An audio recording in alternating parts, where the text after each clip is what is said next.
Allez, il est 20h37, je déclare ouvert le conseil municipal. Nous allons commencer par l'installation d'une nouvelle conseillère municipale, Madame Laura Lambert-Vandeput. Donc bienvenue dans ce conseil municipal, Laura, en remplacement de Emmanuel Abel qui a présenté sa démission car elle a eu la chance d'être mutée à la Réunion. Voilà, on aimerait bien que ça nous arrive à nous aussi. Donc bienvenue Laura. Nous allons maintenant procéder à l'appel nominatif. Olivier Colesso, présent. Catherine Ribaille a donné son pouvoir à Alexandre Bouzet. Laurent Direz. Présent. Tao Lyon. Tao a donné un pouvoir à Tao. Oui, pardon. Tao Lyon a donné son pouvoir à Monsieur Cassada. Fabrice Cassada. Présent. Philippe Arnaud. Présent. Samira Awali, absente. Alexandre Bouzet. Présent. Isabelle Soulis a donné son pouvoir à Karine Lotto. Béatrice Desrois. Béatrice Desrois a donné son pouvoir. Elle n'a pas donné de pouvoir, Béatrice Desrois. Absente. Georges Pambou. Présent. Virginia Riora a donné son pouvoir à Michel Romagnac. Philippe Berenguer a donné son pouvoir à Laurent Direz. Karine Lorteau. Présente. Anaïs Roy a donné son pouvoir à Philippe Tadjilzik. Mathilde Dustin. Présente. Jean-Paul Algaron a donné son pouvoir à Olivier Colesso. Julien Hustin. Présent. Philippe Tadjilzik. Présent. Michel Romagnac. Présente. Ahmed Saïd. Présent. Laura Lambert-Vandeput. Présente. Pierrette Munier. Présente. Ali Bouchama. Présent. Fabienne Gilliot. Présente. Grégory Atteba a donné son pouvoir à Ali Bouchama. Et Toufik Hamdi. Présent.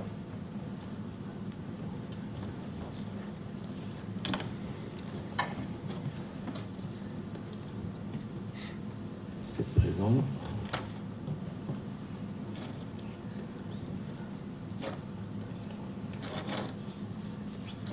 Et 8 pouvoirs. Il y aura donc 25 votants ce soir.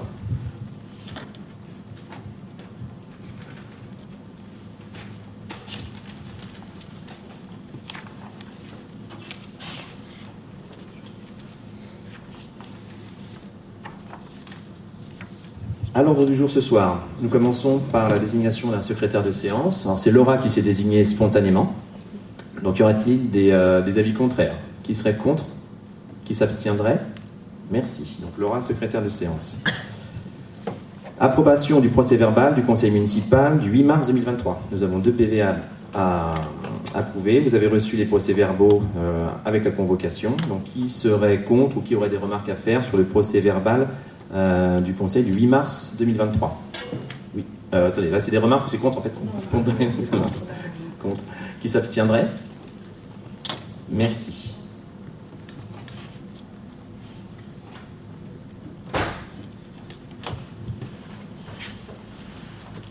Pour le procès-verbal du conseil municipal du mercredi 12 avril 2023, qui serait contre? 5 contre. Qui s'abstiendrait? Merci.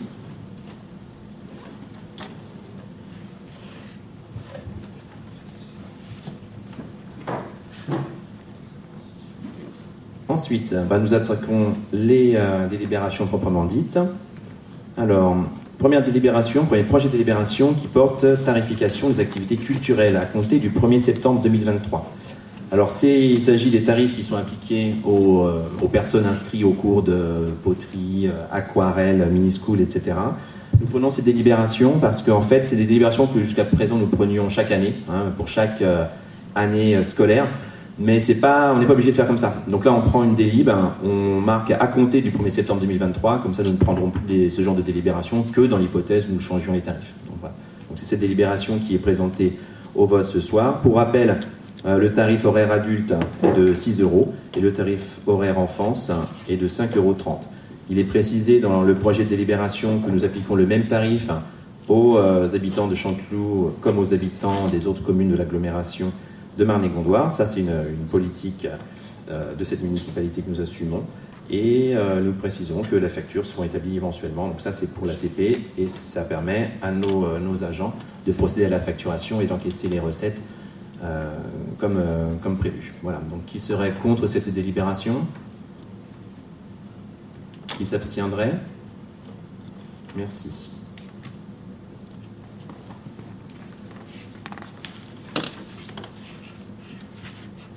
Modification du tableau des emplois. Alors je vais expliquer, puisqu'on a un petit spectateur. Dans les collectivités locales, on embauche des gens, mais on peut les embaucher que dans la limite de ce qui est autorisé par le conseil municipal. Donc on tient donc à ce qu'on appelle un tableau des emplois dans lequel on liste tous les postes et qui correspondent à chaque grade de la fonction publique.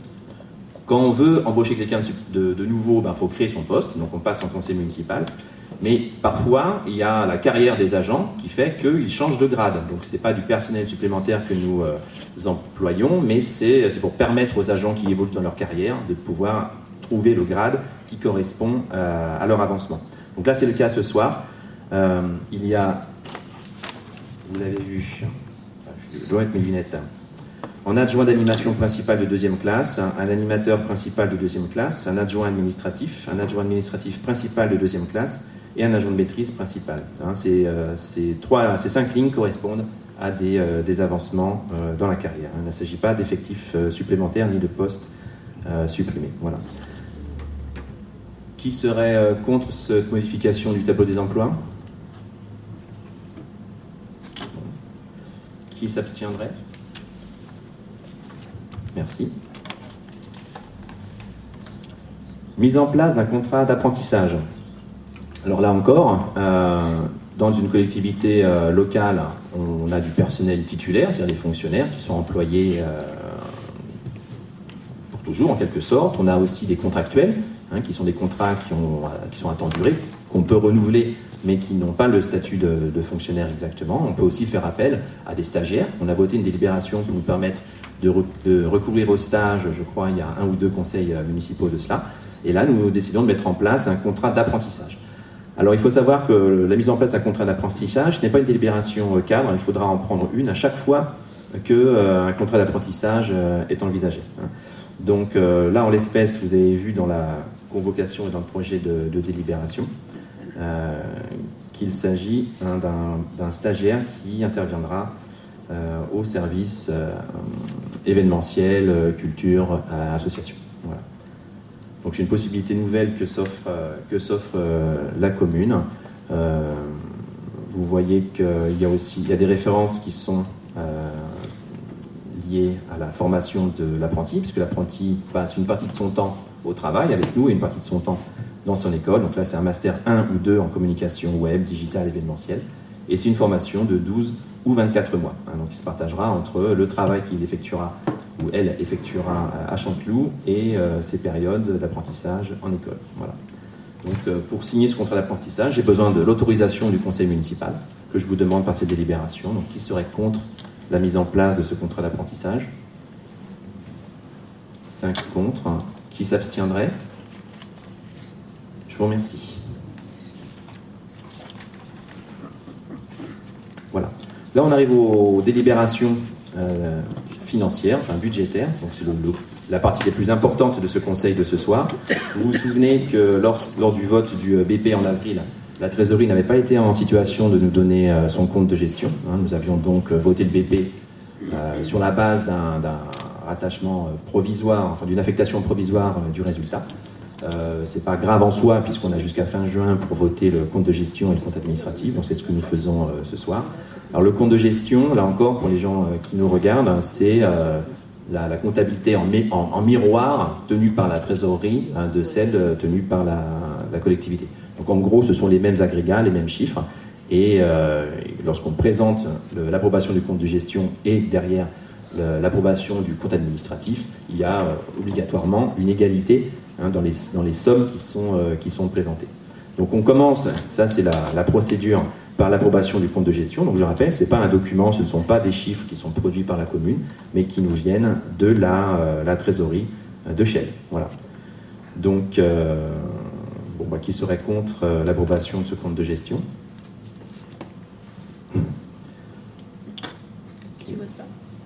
Alors vous avez peut-être quelque chose à dire au sujet de l'approbation de ce compte de gestion? Non? Non. Qui s'abstiendrait? Merci. Là, nous allons prouver ou pas les mêmes chiffres, les mêmes agrégats, mais cette fois-ci présentés depuis la comptabilité tenue par la commune. Donc avant de passer le micro à M. Pambeau, qui est adjoint aux finances, je vous laisse quelques minutes, je vais brancher le projecteur.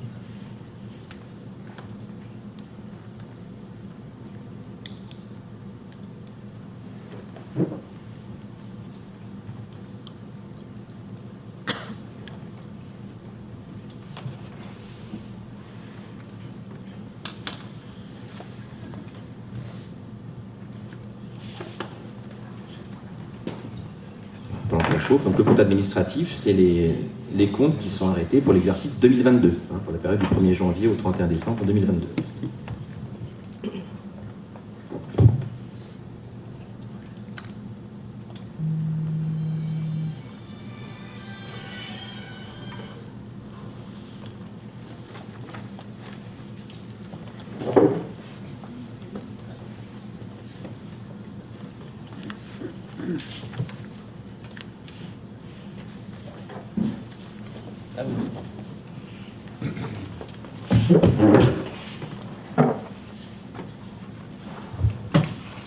Alors, bonjour à tous d'abord, bonsoir. Alors, comme pour les budgets, le compte administratif doit être accompagné donc d'une note de présentation. Alors, vous avez tous reçu donc avec la convocation cette note. Alors, pour rappel, il n'y a aucun formalisme en fait. Voilà, la loi des têtes n'impose aucun formalisme dans la présentation donc de la note. Alors, donc celle-ci doit néanmoins comparer les prévisions des réalisations, parce que le compte administratif, évidemment, c'est le document qui clôture l'exercice qui s'est achevé. Donc là, il s'agit de l'exercice 2022. Donc évidemment, il s'agit pour vous, le conseil municipal, de faire la comparaison entre ce qui a été prévu lors du vote du budget et ce qui a été réalisé. Alors, le compte administratif permet également de comparer l'exercice qui vient de se terminer avec les exercices précédents. Là, en l'occurrence, ça sera l'exercice 2021. Alors, sans plus attendre, vous avez désormais l'habitude. Donc, le budget, comme le compte administratif, évidemment, est divisé en deux parties. Donc, il y a une partie fonctionnement. Alors, en fonctionnement, dans la projection que vous avez, ça vous présente donc les recettes de fonctionnement par structure. Voilà, alors, donc ces recettes de fonctionnement, là il s'agit principalement des recettes réelles. C'est des recettes qui donnent lieu en fait à encaissement ou décaissement. Et il faut les distinguer donc des opérations d'ordre, qui sont simplement des opérations d'écriture comptable réglementaire. Alors, les recettes de fonctionnement en 2022, comme vous le voyez, s'élèvent donc à 4,5 millions. En 2021, on avait 4,4 millions. Voilà, donc par rapport à 2021, 2022 a connu une hausse de 1,5% des recettes réelles de fonctionnement. Alors, donc là, vous avez donc la structure de ces recettes de fonctionnement. Comme vous le voyez, la recette principale, c'est comme toujours donc la fiscalité, les impôts et taxes qui comptent pour 71%. Viennent ensuite comme ressources pour la collectivité, c'est les dotations et les participations. Les dotations, c'est une charge sur le budget de l'État au profit des collectivités. Voilà, donc c'est la participation de l'État dans le budget de la commune voilà, est donc importante et donc ça représente 14% à Chanteloup. Viennent ensuite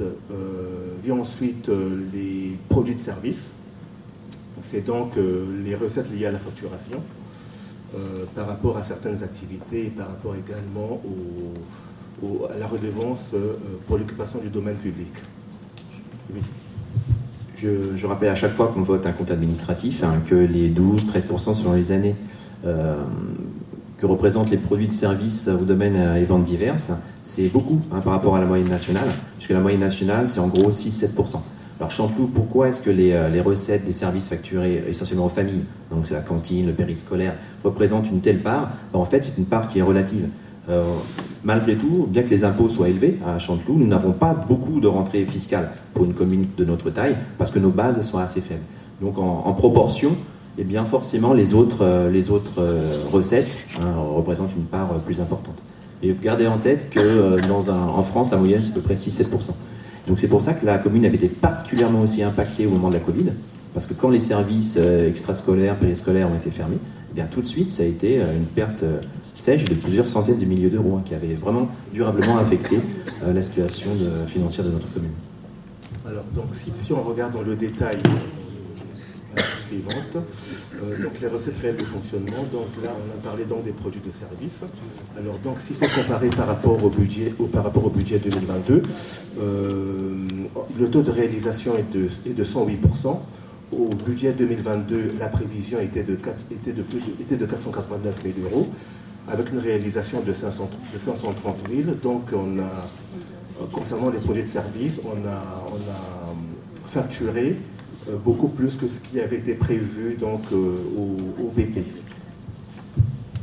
Alors, facturer beaucoup plus que ce qui a été prévu, c'est pas qu'on a fait payer plus les familles que ce qu'on avait prévu, il faut pas mal le comprendre, c'est qu'en fait on a eu plus de facturation que prévu. On sortait de la période Covid, on avait perdu beaucoup de familles en route avec le télétravail, avec toutes ces choses-là. On n'était pas certain vraiment si on était capable de revenir au niveau pré-Covid, au niveau de 2019. Donc vous connaissez notre façon de faire.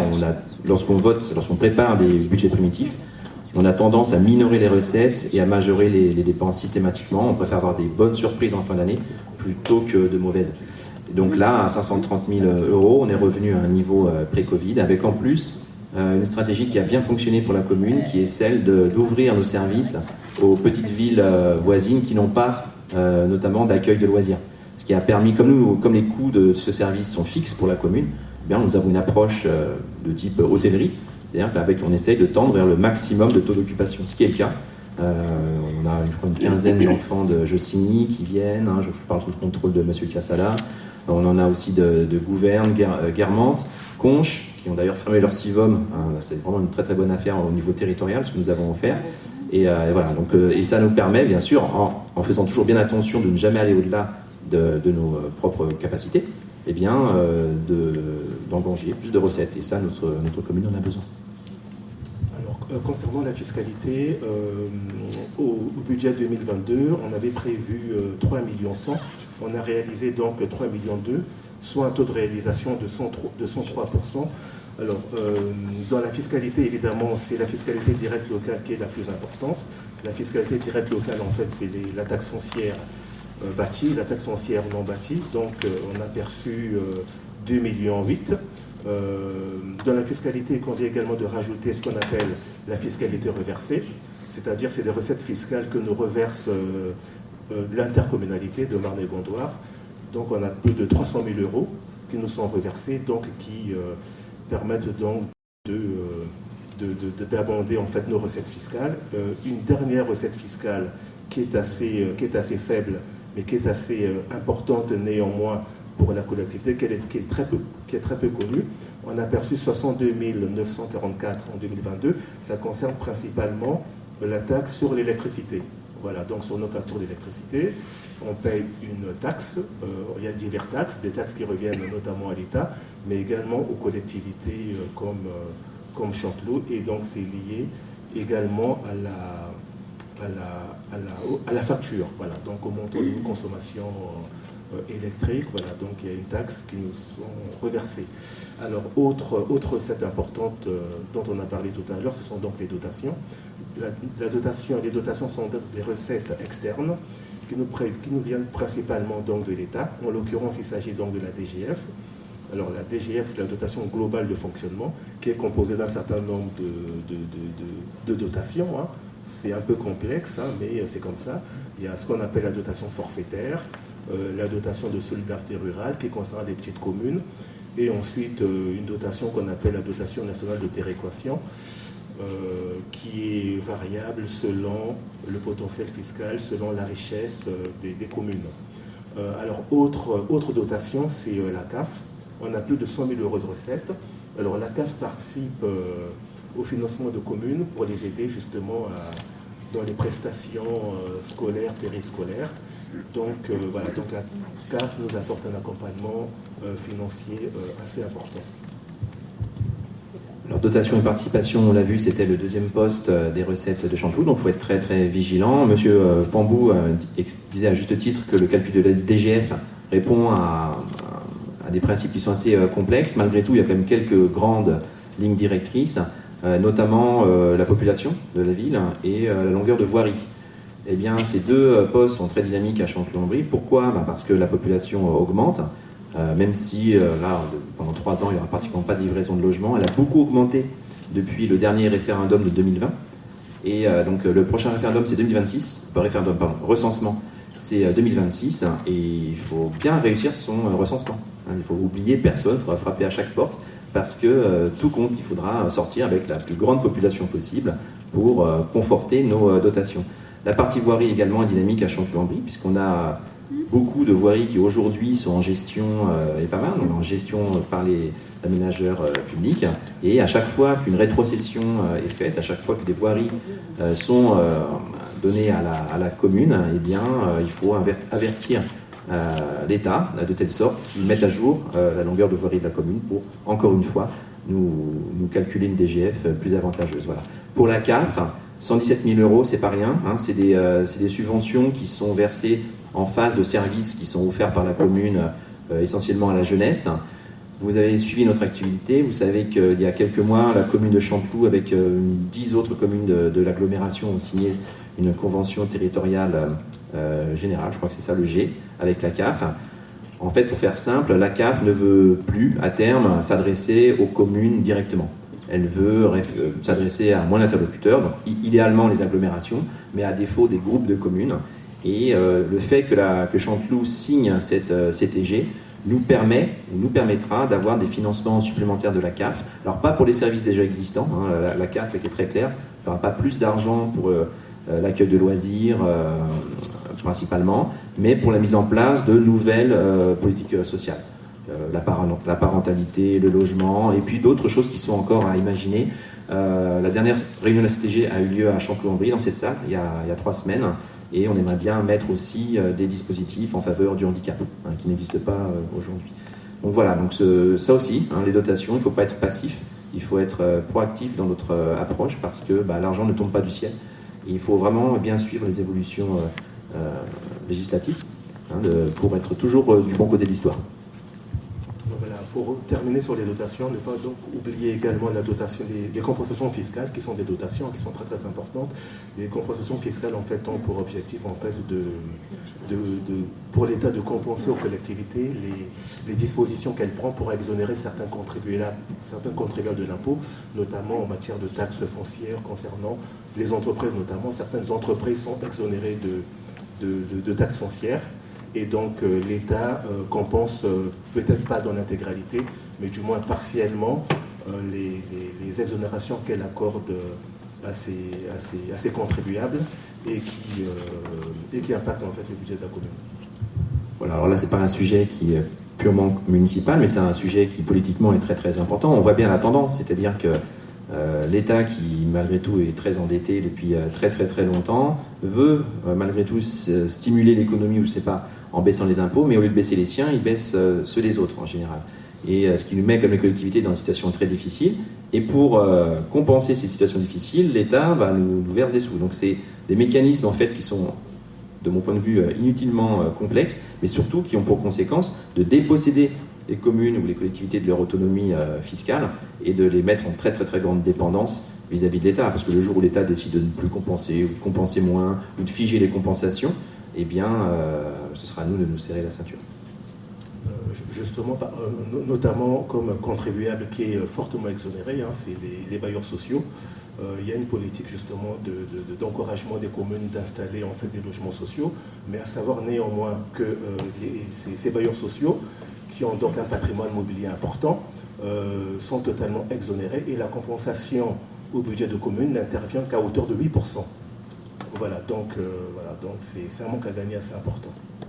Vous avez bien entendu ce qu'a dit M. Pambou. Au Chanteloup-en-Brie, nous avons 27% de logements sociaux. Donc 27% des logements sont des logements sociaux qui appartiennent à des bailleurs très riches, qui ne payent rien, qui ne contribuent à rien au financement des services publics de la commune. Et en face de ça, seulement 8% du manque à gagner est compensé par l'État. Donc moi je suis tout à fait favorable au logement social, il n'y a pas de problème, mais ça met quand même les communes dans des situations très très complexes. Alors, après, j'ai distingué d'autres ressources que j'ai regroupées dans une catégorie autres produits divers. Ça concerne à la fois les loyers et notamment des produits exceptionnels. Là, on en a pour 84 000 en 2022. Alors, ce sont des produits qui sont très aléatoires et très très volatiles. Voilà, donc en 2022, on en a perçu à peu près pour plus de 135 000 euros. Alors donc si on passe sur la page suivante, alors concernant donc les dépenses de fonctionnement, toujours dans une approche structurelle, les dépenses réelles de fonctionnement se sont élevées en 2022 à 4,3 millions. Par rapport à 2021, c'était 3,9 millions, soit une hausse de 8%. Donc une hausse de dépenses de 8% contre une hausse de recettes de 1,5%. Comme je l'ai indiqué précédemment. Alors, les dépenses les plus importantes structurellement pour les communes, Chanteloup comme les autres, c'est évidemment les charges de personnel, qui pèsent pour 56% dans notre budget. Viennent ensuite les charges à caractère général. Les charges à caractère général, c'est les charges concernant les services, les charges engagées notamment pour les services à la population, mais également pour le fonctionnement des services de la mairie. Alors, qui compte donc pour 36%. Alors, je fais observer quand même que les charges d'intérêt de la dette ne comptent que pour 1% dans le budget de la commune. Alors, si on regarde un peu de façon détaillée, alors, donc les charges à caractère général, on a réalisé donc 1,5 million par rapport aux prévisions. Au budget 2022, ça correspond à 93% de ce qui a été prévu. Voilà. Alors donc, dans ces charges à caractère général, voilà, en gros, c'est les achats de fournitures, les prestations et les travaux d'entretien, notamment pour les services techniques, c'est la voirie, les espaces verts, etc., qui comptent pour plus de 500 000 euros. Et ensuite, il y a ce qu'on appelle les services extérieurs, c'est notamment des contrats passés avec certaines entreprises. Alors, concernant les charges de personnel, comme je l'ai dit, c'est les charges les plus importantes. Pour Chanteloup, c'est plus de 2,3 millions de dépenses de charges de personnel.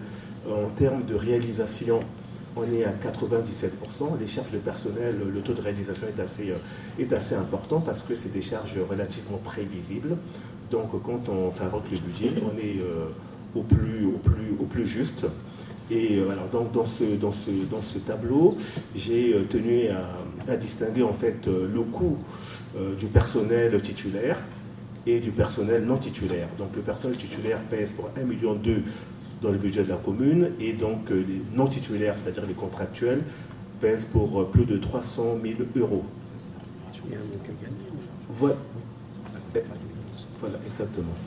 Alors, ensuite, les autres charges de gestion courante, une troisième catégorie de charges, avec un taux de réalisation de 94%.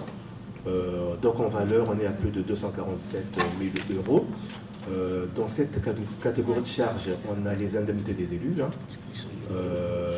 les subventions aux associations, notamment l'association, la halte garderie en fait. Et ensuite, il y a également des contributions obligatoires, notamment la mission locale, et également la commune participe également, adhère également à certains syndicats. Donc ces adhésions donnent lieu donc à participation obligatoire. Voilà. Ensuite, les autres charges, c'est principalement les charges d'intérêt. Comme je l'ai dit, 54 000, c'est relativement faible. Mais voilà, une autre catégorie de charges, c'est ce qu'on appelle le FPIC. 43 000 euros, c'est une charge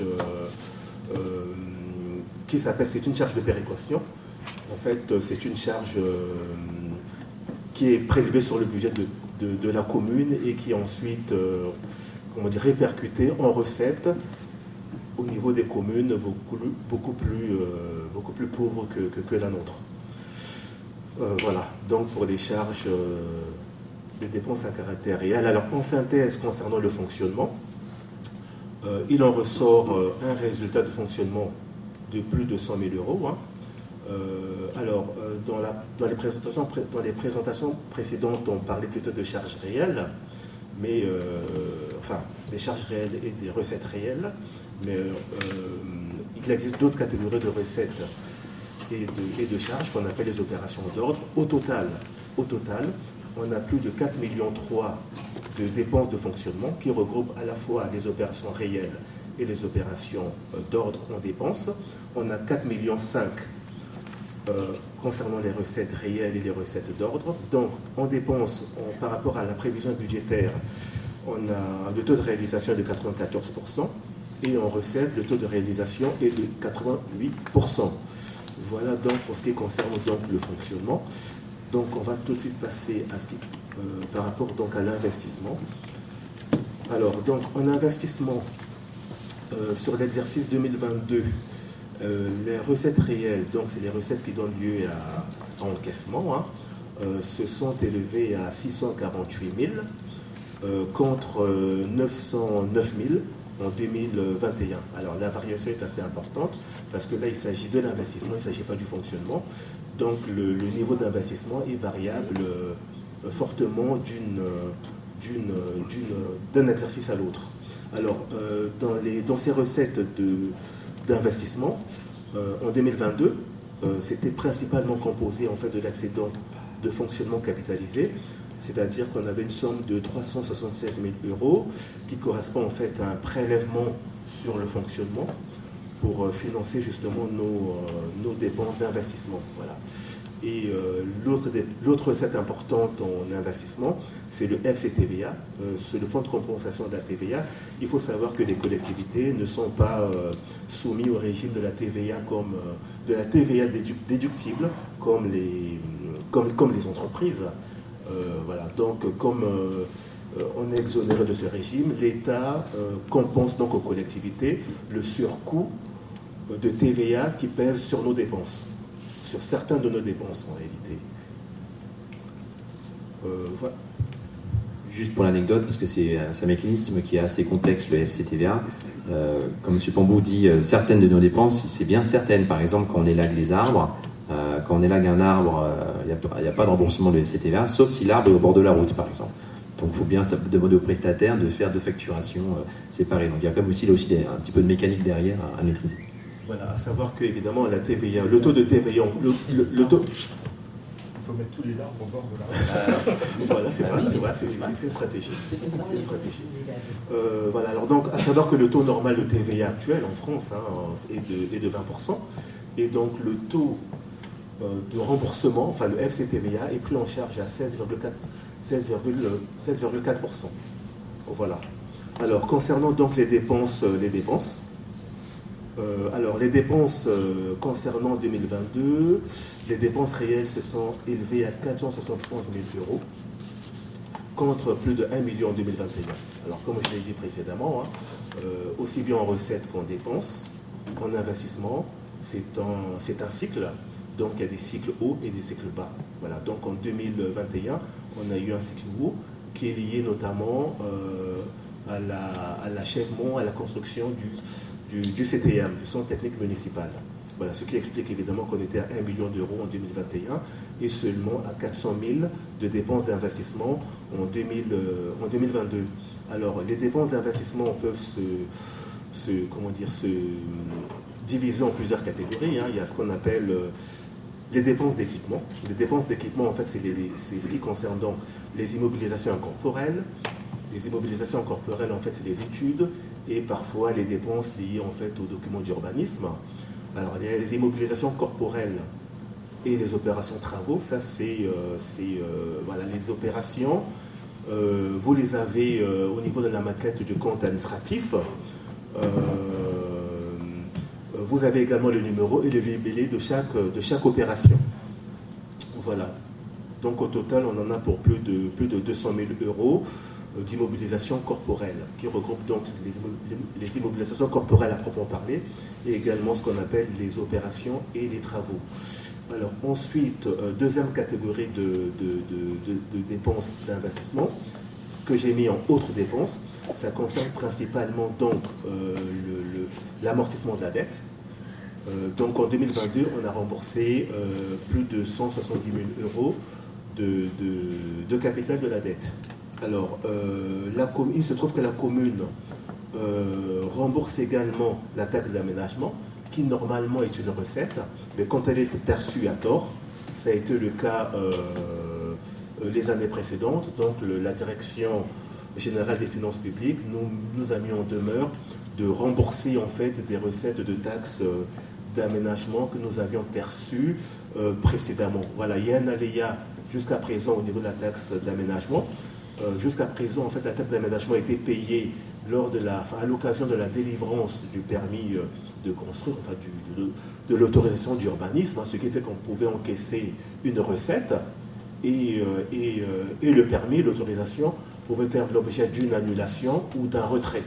Dans ce cas de figure, on se retrouve donc à rembourser donc des sommes qui sont parfois importantes. Au total, c'est une somme relativement importante, mais on a réussi à obtenir de la Direction générale des finances publiques l'étalement du remboursement.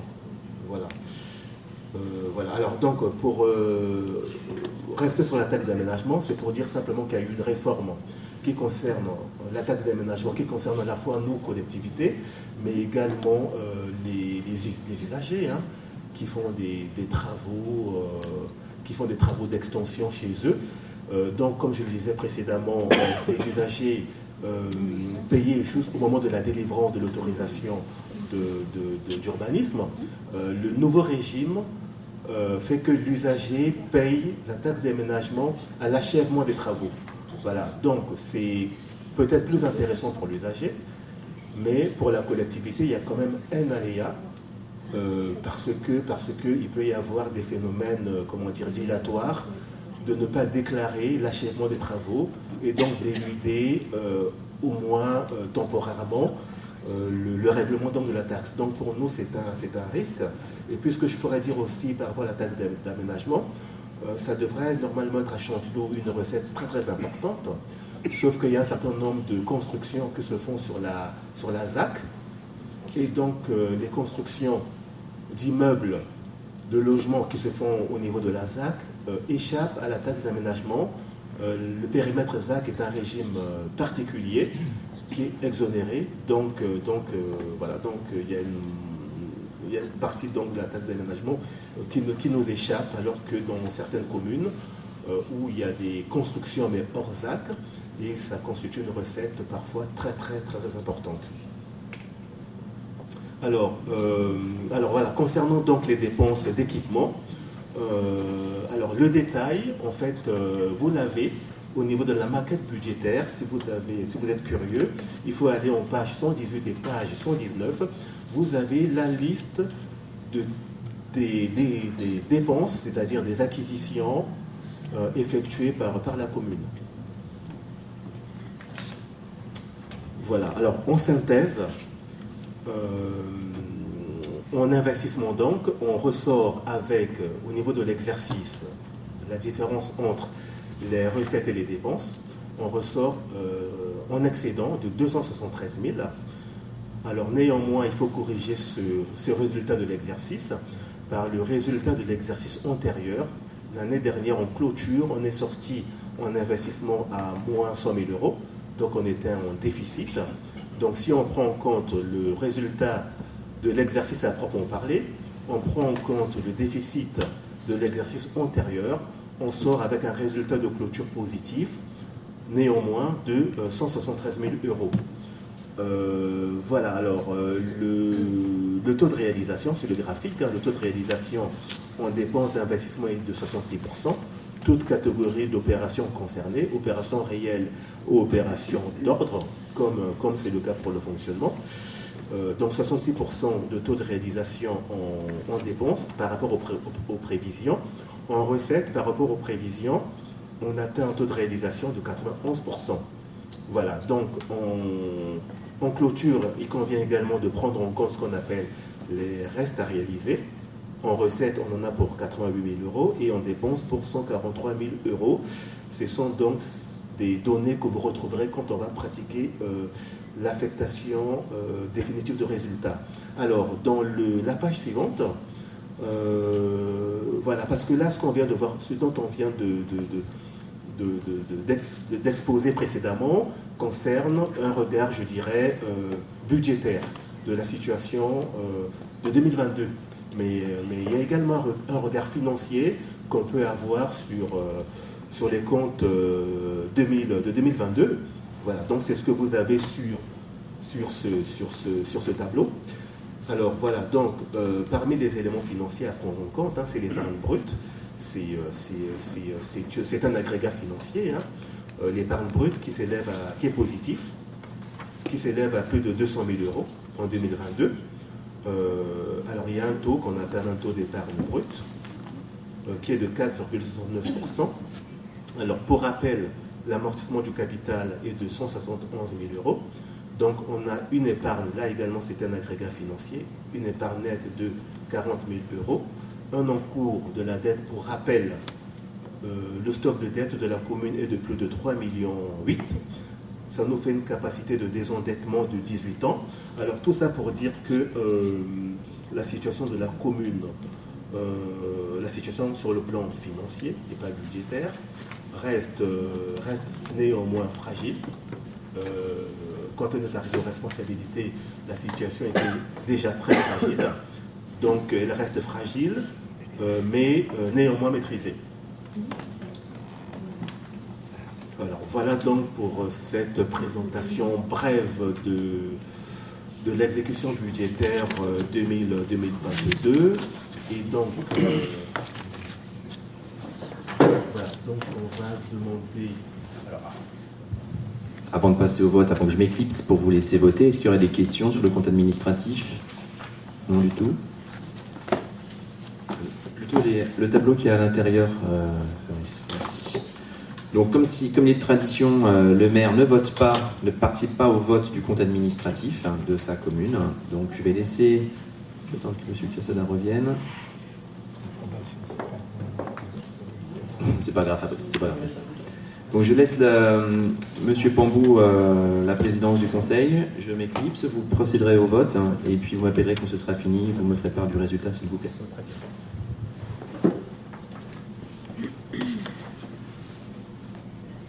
Voilà, donc on va passer à l'approbation, donc au vote du compte administratif. Alors donc vous avez sous les yeux donc la délibération.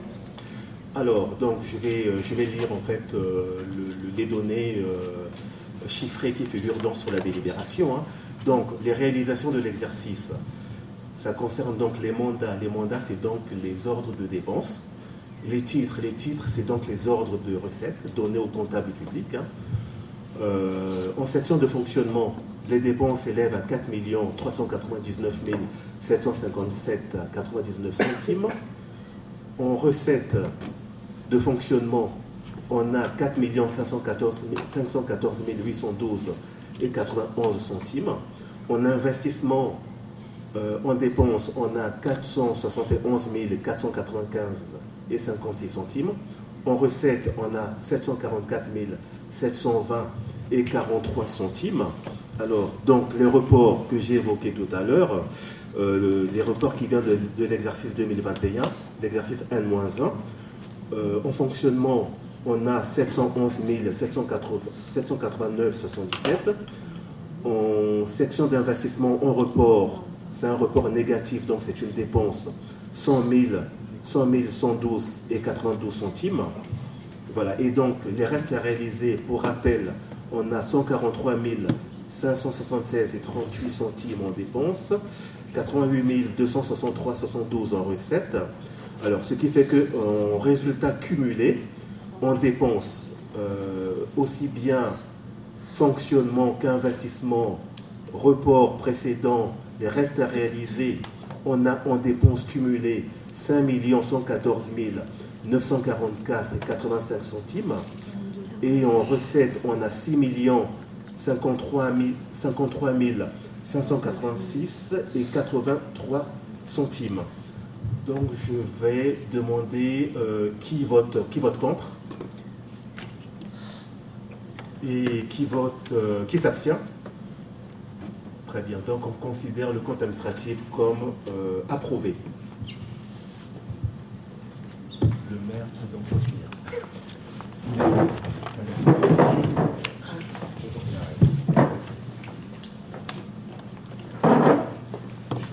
Monsieur Pambou, quel a été le sens du vote? Alors, le vote, 5 votes contre, pas d'abstention, et donc le reste, c'est positif. 19 Très bien. 19 pour. Je vous remercie. Alors, le compte administratif voté, nous avons donc un résultat à affecter. Pas de grande surprise, puisqu'au mois d'avril, nous avions déjà fait une reprise anticipée du résultat, pour permettre à la commune de fonctionner. Donc là, la reprise, l'affectation définitive reprend à l'euro près les sommes qui avaient déjà été approuvées la dernière fois. Monsieur Pambou, vous voulez reprendre quand même, on va reprendre les informations. Je vous laisse la parole, vous allez représenter la manière dont le résultat sera affecté.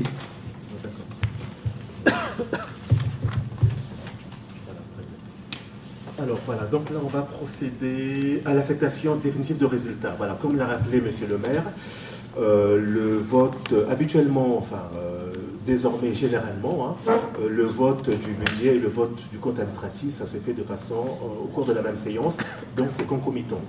Donc on fait une reprise de résultats à cette occasion. Alors néanmoins, quand le vote du budget et le vote du compte administratif ne se font pas de façon concomitante, au budget, on procède à ce qu'on appelle la reprise anticipée de résultats. D'accord ? C'est ce qu'on a fait précédemment. Si vous vous reportez à la séance du 12 avril, je crois. Voilà. Donc la préfecture nous demande en fait néanmoins de confirmer en fait l'affectation provisoire et anticipée qui avait été faite précédemment par une affectation donc définitive. Voilà, donc si ça ne donnera pas lieu pour la trésorerie ni pour la préfecture à des écritures ni dans notre budget, etc. C'est une opération donc formelle. Et alors, qu'est-ce qu'on peut dire? Alors voilà, donc en fait, en fonctionnement, le résultat affecté, ça concerne donc le 002, c'est le résultat de clôture de l'exercice 2022. On affecte donc au budget 2023 826 844,69. Donc c'est une recette de fonctionnement qui vient de l'exercice précédent et donc qui est injectée dans le budget 2023. Donc c'est technique, mais c'est des procédures qu'on doit impérativement effectuer. Alors, donc en investissement, le résultat, le solde d'exécution d'investissement donc, est donc positif. Donc on injecte au BP 2023 173 111 et 95 centimes. Voilà, donc voilà. Alors, sauf que sur la délibération, sur le dernier tableau, je m'aperçois qu'il y a eu une erreur de ligne. Donc c'est voilà, c'est-à-dire que dans la partie en gras, affectation de résultat, définitive du résultat, il faut remonter d'une case. Voilà, il y a un problème de saisie par les services de la mairie, mais qui ne porte pas conséquence. On le modifie, mais... C'est bien, c'est un report de fonctionnement. Voilà, exactement, voilà, c'est ça. Voilà, alors report en fonctionnement en recette, 826 844,69 €. Et report en investissement, 173 111,95 arrondi à 173 112. Voilà, sur la délibération définitive qui ira en préfecture et qui sera publiée dans le recueil des délibérations, la modification sera faite. On doit avoir la bonne sur la table. Pardon? On doit avoir la bonne délibération sur la table. C'est un projet de délibération, Madame Mundy. Oui, mais le projet de au vote. délibération, il doit être concordant à... On met au vote la délibération telle que vous la présentez. Et là, ce que l'on nous présente, c'est report en fonctionnement. Alors, je ne veux plus. Par ailleurs, à partir du moment où on observe l'erreur, je dirais, matérielle, ça ne porte pas conséquence et on peut... Vous n'avez pas toujours dit ça, vous avez su envoyer des mails au préfet. Hein. Madame, on va pas reparler du passé. Non, j'ai fait attention à ce que je dis, mais voilà. Il y a eu un report de ligne, encore une fois. Encore une fois, il s'agit de la même affectation que celle qui avait été approuvée en avril, donc c'est vraiment ce qu'on appelle une coquille, et ce sera corrigé bien évidemment dès demain dans la délibération définitive qui partira en contrôle de légalité. Voilà. On pourra avoir une copie? Bien sûr, oui. Je peux même vous l'envoyer ce soir si vous voulez. Mais pas comme d'habitude, réellement. Hein. Pardon? En réalité, parce que des Ça veut dire quoi en réalité? Des fois, on vous a demandé des trucs et vous nous avez... Oh non, c'est pas vrai, madame. Vous exagérez. Très bien. Alors, pour l'affectation définitive du résultat 2023, donc, qui serait contre cette affectation? Donc 5 contre. Qui s'abstiendrait? Merci.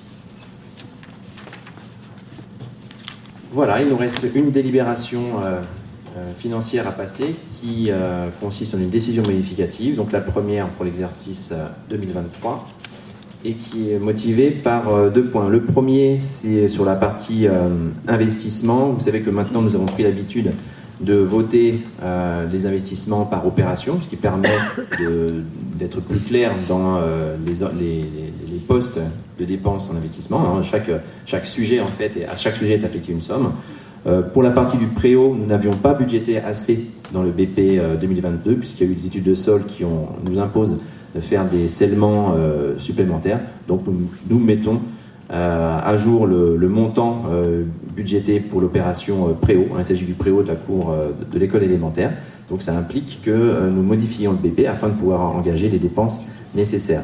L'autre point qui justifie cette décision modificative est relative à la saisie des amortissements. Vous savez qu'on va passer en instruction comptable M57 très bientôt. Il y a un travail de reprise de tout ce qui est fiche d'inventaire, amortissement, etc. C'est un travail qui est très très fastidieux. D'ailleurs, je salue notre agent aux finances qui fait vraiment un boulot extraordinaire dans des conditions qui ne sont pas faciles.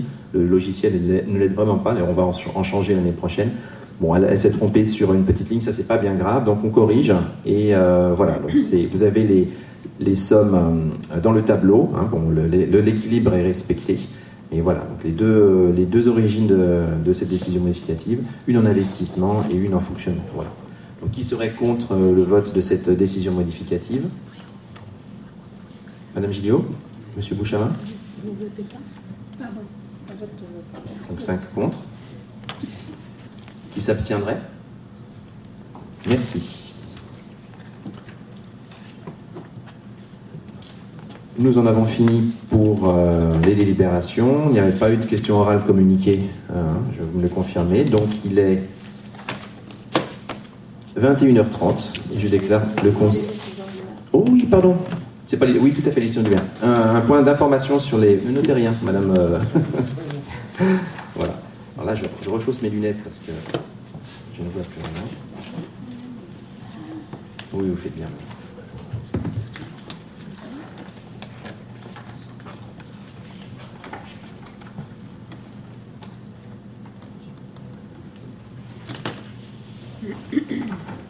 Alors, les communications sur les décisions du maire. Les décisions du maire sont de 2 ordres principalement. Celles qui concernent les préemptions urbaines, ou plutôt les non-préemptions urbaines. Vous savez qu'on est en zone de ce qu'on appelle de préemption, c'est-à-dire qu'à chaque fois qu'une transaction immobilière a lieu, bien, il est demandé à la commune si elle souhaite exercer son droit de préemption, c'est-à-dire acheter, se substituer à l'acquéreur. Moi, je n'ai jamais vu cette opération se faire. Donc vous avez dans le tableau la liste des non-préemptions urbaines. Si des questions se posent, vous pouvez vous rapprocher du service urbanisme qui vous donnera toutes les informations. Pour les autres décisions prises par le maire, donc au nom du conseil municipal, vous avez alors convention de formation des élus. Donc ça, il s'agit d'un budget de formation des élus, pris dans le budget qui a été voté au BP précédent. Un contrat de maintenance préventive et ou corrective des systèmes de matériel de protection incendie avec la société e-Protect, un non renouvelable. Donc ça, c'est pour la maintenance en condition des systèmes de sécurité des bâtiments de la commune. Convention avec les Papillons. Donc les Papillons, c'est l'association, je crois que Chanteloup était la première commune de Seine-et-Marne à signer une convention. Beaucoup de communes nous ont suivis d'ailleurs, ça marche quand même plutôt pas mal, qui consiste à mettre des boîtes aux lettres dans les centres de loisirs, enfin les différents établissements qui accueillent des enfants pour faciliter la remontée d'alerte que pourraient faire les enfants sur les situations de maltraitance ou de harcèlement. Voilà. Donc la convention est prolongée de 2 ans pour un total de 500 € pour les 2 années. Voilà. Ensuite, on parlait tout à l'heure de la migration vers l'instruction comptable M57. Ça implique un effort de formation et d'accompagnement de la part des prestataires. Donc nous avons souscrit un abonnement de Mairie Expert auprès du groupe Pédagofiche pour 3 ans, pour un montant de 348,37 € TTC. Et enfin, la convention signée avec Frédéric Gombert, l'auteur génial de l'hymne municipal de Chanteloup-en-Brie, La Chanteloupienne, qui nous concède les droits absolus sur son œuvre pour 50 ans. Ça devrait faire l'affaire, je pense. Voilà. Et bien voilà, donc là, du coup, je peux vraiment déclarer le conseil municipal clos à 21h33. Merci.